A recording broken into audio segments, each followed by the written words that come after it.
Optimism. Among the chaos and oppression, we are easily able to succumb to any form of positivity. Deep down, no one wants to admit to there being underlying economic and social chaos. And sometimes we don't want to face up to any of what's going on.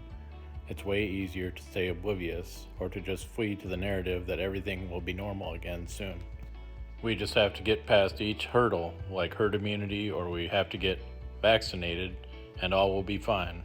Well, I'm going to be the voice of reason for reality actual. Things were not even close to good or normal before this intentionally created crisis began. For starters, our personal economic situations were and are becoming more costly. Up until the 1970s, a household could get by with one income and very little, if no debt.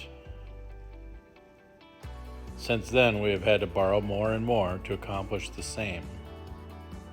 We've had to increasingly move towards 2 incomes per household to the point now where that is even barely enough to cover expenses.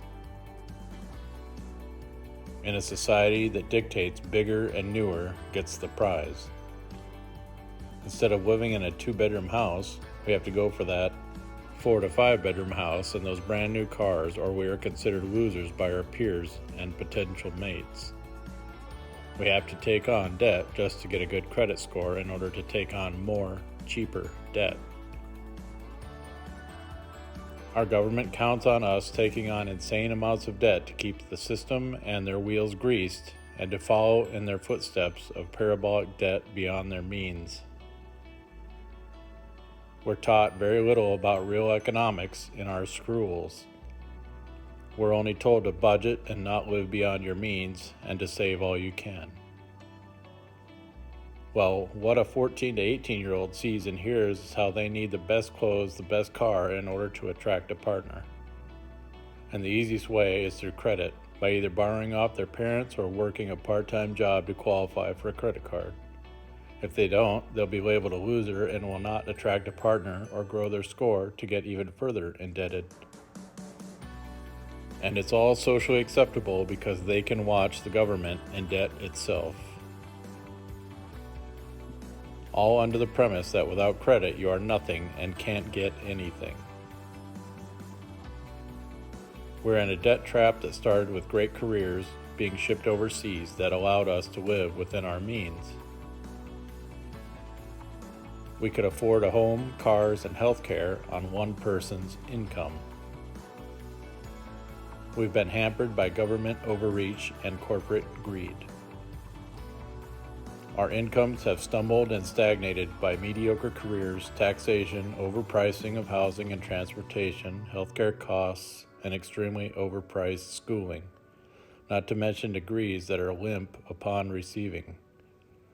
Yet every day society makes this all out to be your fault. Why don't you have a better job? Why don't you have a better credit score? Why are you driving that ugly paid-off car? Why do you live in that small apartment when you can have a 5-bedroom house? Then they wonder why some turn to crime and a last-ditch effort to keep up, and why so many people get ahead by bending the rules and get to be untouchable after they are too big and rich to be brought down. We're taught from the top to bend every rule to the point of snapping. Morality is happily thrown out the window to make way for cash.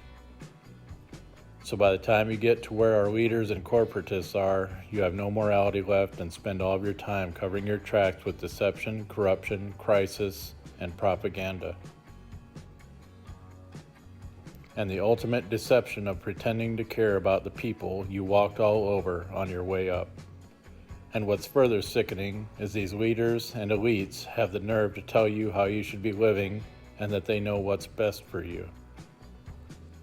In 50 years, we went from sustainable capitalism to unsustainable socialism. And our leaders will tell you that they did all that they could for you and that it's all capitalism's fault that you're living one paycheck away from poverty. Not the truth that their greed and failed policies chased our manufacturing overseas and now they have to socialize everything for the greater good.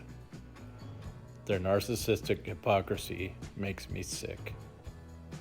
We're being forced to globalize every aspect of our country and its people due to our greed-tainted leaders and their never-ending bloodthirst for power. But don't forget, with just a few more bumps in the road, everything will be back to normal.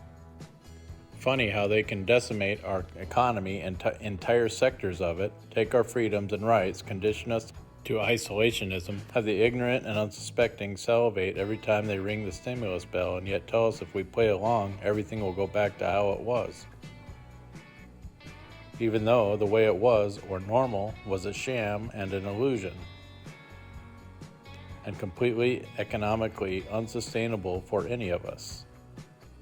So as we stand by watching socialism inundate our nation, I'll be preparing for independence from their agenda as long as possible, while warning as many people of the impending collapse, reset, and the globalist socialist takeover. Perhaps we'll have the fortitude to found a new party movement and prevent or delay the suffocation of our way of life at the hands of these communistic parasites. It's time to navigate our thoughts away from what we perceive to what is actual and actionable. Please be ready and adaptable for what's to come. Pray, love, live. Thanks for watching.